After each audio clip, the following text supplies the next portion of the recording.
নমস্কার, আমি তরুণ ঘোষ। এই বাংলাদেশকে কি করে সামলানো যাবে? একদিকে যে অন্তর্বর্তীকালীন সরকার, তার উপরে আস্থা রাখতে পারছে না, না ছাত্র, না জামাত, না বিএনপি। তার কারণ হচ্ছে আমেরিকার বসিয়ে দেওয়া টুলস। আমাদের ডক্টর মোহাম্মদ ইউনূস তিনি বলেছেন 6 বছরের আগে বাংলাদেশের পরিস্থিতি সামাল দেওয়া যাবে না, অর্থাৎ অন্তর্বর্তীকালীন সরকার 6 বছরের জন্য থাকবে, এটা উনি বলেছেন। এদিকে বিএনপি, জামাত আর ছাত্র দলের বক্তব্য, যারা আন্দোলন করেছিল তাদের বক্তব্য হচ্ছে যে আমরা তো 6 মাসের জন্য অন্তর্বর্তীকালীন সরকার চেয়েছিলাম, তাহলে 6 বছরের প্রশ্ন আসছে কোত্থেকে? এ তো গেল একটা দিক। আর একটা দিকে হচ্ছে মার খেতে খেতে এবার হিন্দুরা এবার একজোট হতে শুরু করেছে। একদিকে তারা মিছিল করছে, আবার আওয়ামী লীগ মার খেতে এবার একজোট হয়ে আওয়ামী লীগ পাল্টা মারধর শুরু করেছে।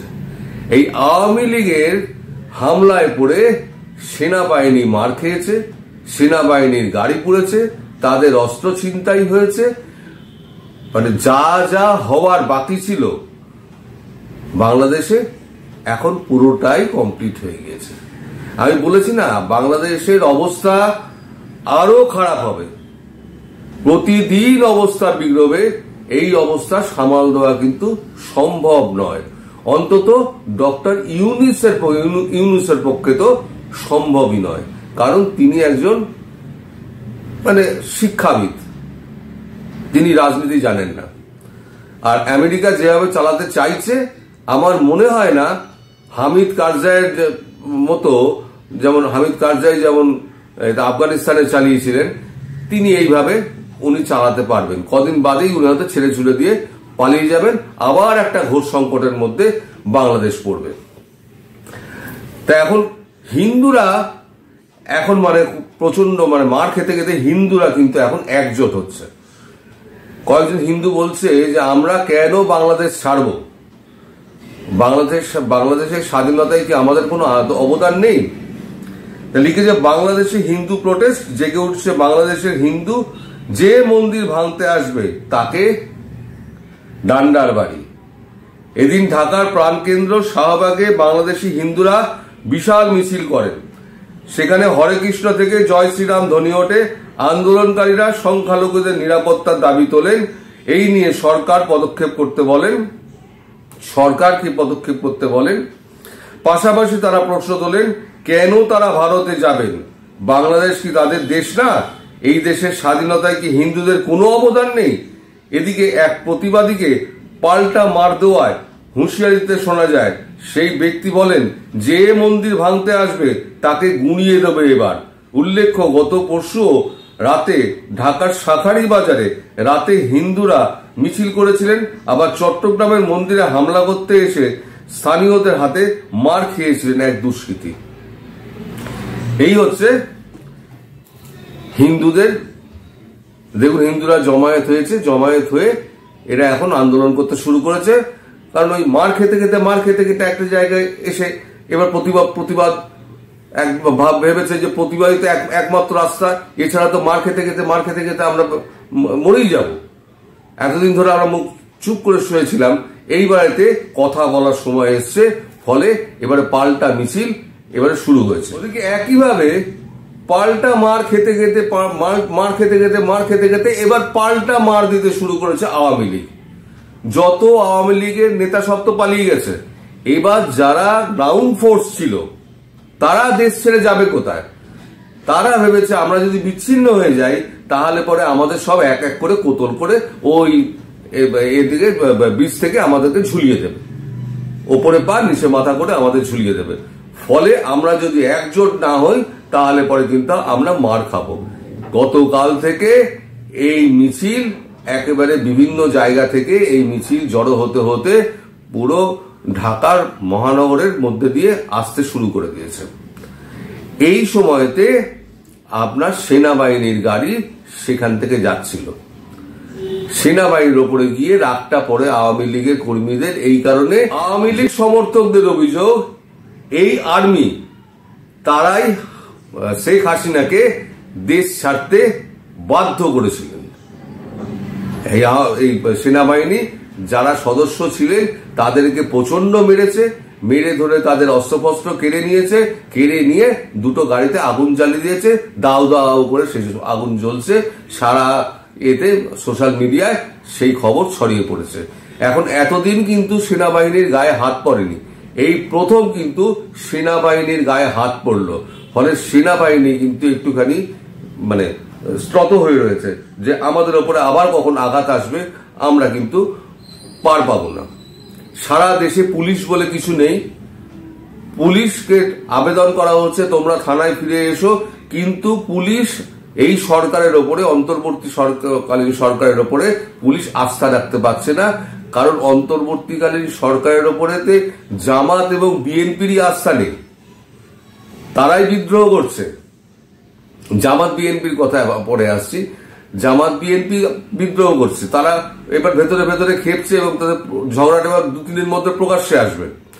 ফলে একটা অন্তর্বর্তীকালীন সরকারের মাথা কি বললো না বললো তার উপরে তারা তাদের জীবন নির্ভর করছে, তারা কেন আসবে। এদিকে পুলিশ না থাকায় দিনে দুপুরে সর্বত্র শুরু হয়ে গেছে ডাকাতি, চুরি ডাকাতি ছিনতাই অরাজকতার একেবারে মৎস্যন্যায় হচ্ছে সারা বাংলাদেশ জুড়ে। এই বাংলাদেশকে কি করে সামলাবে? এরপরে যদি বিএনপি জামাতের মধ্যে গন্ডগোলটা লাগে, তাহলে একদিকে ছাত্ররাও ক্ষেপে রয়েছে, ছাত্ররা মিছিল করে বলছে যে আমরা তো এই স্বাধীনতা চাইনি, আমরা কখনোই চাইনি যে সরকারি সম্পত্তি নষ্ট হোক, আমরা কখনোই চাইনি যে এরকম অরাজকতার সৃষ্টি হোক, আমরা চেয়েছিলাম সুস্থ স্বাধীন দেশ যেখানে গণতন্ত্র থাকবে, তার জন্য আমরা লড়াই করেছিলাম। কিন্তু এটা যেটা হয়েছে সেটা হচ্ছে আমাদের জাতির মুখ পুড়ছে। তাদের কথাটাও ঠিক, সেখানেও হাজারে হাজারে মানুষ তাদের জমায়েতের সামনে। এদিকে জামাত এবং বিএনপি তারা দুজনে এবার দুজনের দিকে মুখ চাওয়াচাই করছে, ভাই আমরা তো এবার তো এলেবেলে হয়ে গেলাম, আমেরিকা তো বসিয়ে দিল ইউনুসকে, এখন ইউনুস যদি সরকার চালায় 6 বছরের জন্য, তাহলে পরে তো আমাদের কি হবে? এবার 6 বছরের জায়গায় এবার 16 বছর করবে। এই করে তো হামিদ কারজাই তো 20 বছর টেনে দিয়েছিলেন। তো আমেরিকার বসার মানুষ হামিদ কারজাই ছিলেন, তিনি 20 বছর টেনে দিয়েছিলেন। এরাও সেই আশঙ্কাটা করছে একটা পুতুল সরকার গড়ে আমেরিকা ওখান থেকে চালাবে, চালিয়ে নিজের মতো করে দেশটাকে তৈরি করবে। আর একটা ছোট পাকিস্তান একটা তৈরি হতে যাচ্ছে। বড় মিয়া ছিল, এবার ছোট মিয়া। বাংলাদেশের পরিস্থিতির দিকে কড়া নজর রাখছে ভারত। ভারত ভাবছে খুব একটা দেরি করা যাবে না। যে 3টে অপশন ভারত মনে মনে ভেবেছে যে 7 দিন বাদে দেওয়া হবে, সেই অপশন 3টে কোনোটা মানবে বলে তো ভারতের মনে হয় না। ফলে থার্ড অপশন হিসেবে ওই রংপুর আর চিটাগাঁও এই দুটোর দিকে ভারত এগোতে পারে। তার জন্য ভারত কি করছে, তড়িঘড়ি সিএএ রুলস এন্ড রেগুলেশনে কিছু পরিবর্তন এনেছে। গতকাল জরুরি ভিত্তিতে এই পরিবর্তন আনা হয়েছে। আমি সেটা আপনাকে বলি।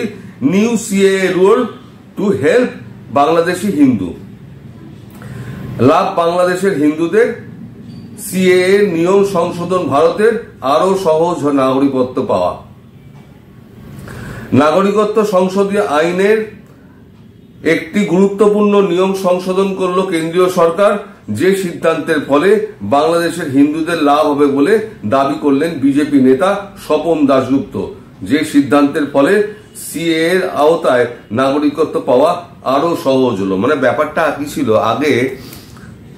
আগে ছিল কি আপনার নিয়মে যে দেশ থেকে আসছে এই দেশে কোনো সরকারি অথরিটির কাছ থেকে তার সে যে ওখানকার বর্ন অ্যান্ড ব্রট আপ তার একটা সার্টিফিকেট নিয়ে আসতে হবে। এটা ছিল আগের নিয়ম। বর্তমান নিয়মে সেটা করা হয়েছে কি, যে তুমি এদিকে চলে এসো, আমাদের এখানে গভর্নমেন্ট কোনো অফিসিয়াল, কোনো জুডিশিয়ারি বা কোনো গভর্নমেন্ট বডি যদি তোমাকে সিএ সার্টিফিকেটের জন্য তোমাকে নাগরিকত্ব দেওয়ার কথা বলে, তাহলে আমরা সেই তার যে এটা সার্টিফিকেটটা আমরা সেটাকে স্বীকার করে তোমাকে আমরা নাগরিকত্ব দিয়ে দেবো। মানে আগে যে ছিল, ধরুন বাংলাদেশের লোক যদি ভারতে আসতে চায় তাহলে বাংলাদেশের গভর্নমেন্টের একটা সার্টিফিকেট নিয়ে আসতে হতো, এখন আর সেই সার্টিফিকেটের দরকার নেই। এখন ভারতে এসে ভারতের যে কোনো একটা গভর্নমেন্ট অফিসিয়ালের কাছ থেকে সেই সার্টিফিকেটটা নিয়ে সে সিএ এর আবেদন করতে পারেন। এটা হচ্ছে একদম সরল একটা নিয়ম করে দেওয়া হয়েছে। এই নিয়মটা করার ফলে কি হলো, এবার যখন এই জিনিসগুলো যখন রংপুর আর আপনার চিটাগাঁও যখন নেওয়া হবে, তখন তাদের মধ্যে যে হিন্দুদের নিয়ে নেওয়া হবে তাদেরকে ঝটপট করে তার নাগরিকত্ব যাতে দিয়ে দেওয়া যায় সেই ব্যবস্থা তৈরি হয়ে গেল। এদিকে ক্ষমতা নেওয়ার পর মোহাম্মদ ইউনূস যথারীতি আবার হুঙ্কার ছেড়ে যাচ্ছেন। ভারতের সঙ্গে সম্পর্ক ঠিক রাখতে হলে হাসিনাকে ফেরত দিতে হবে। ভারত কোনো কথাবার্তা বলেনি। ভারত একদম চুপচাপ বসে আছে, 7 দিন অপেক্ষা করবে। আরো যখন দেশের অবস্থা খারাপ হবে তখন সৈন্যবাহিনীর হাতেও আর কিছু থাকবে না, তখন এই দুটো ডিস্ট্রিক্ট, একটা হচ্ছে রংপুর হচ্ছে 17,000 বর্গ কিলোমিটার, আর এটা হচ্ছে আপনার চিটাগাঁও হচ্ছে 32,000 বর্গ কিলোমিটার, এই দুটোকে নিয়ে হিন্দুর একদম রাজ্য করে ওখানে হিন্দুদের সমস্ত এনে তুলে দেওয়ার একটা প্ল্যান হয়ে গেছে। তার জন্যই এই তড়িঘড়ি নাগরিকত্ব সিএএ যে আইনটা আছে সেই আইনটা তড়িঘড়ি করে একদম সংশোধন করা হলো। তবে বাংলাদেশের পরিস্থিতি এই যে এখানে থেমে থাকবে তা নয়, আমি আবার বলছি পরিস্থিতি আরো খারাপ হবে, আরো খারাপ হবে। আমাদের বর্ডারগুলোকে অলরেডি আরো টাইট করা হয়েছে, আরো টাইট করা দরকার, কারণ বর্ডারের ধারে প্রচুর মানুষ এসে দাঁড়িয়ে আছে। এখনো পর্যন্ত এই অবস্থার মধ্যে রয়েছে।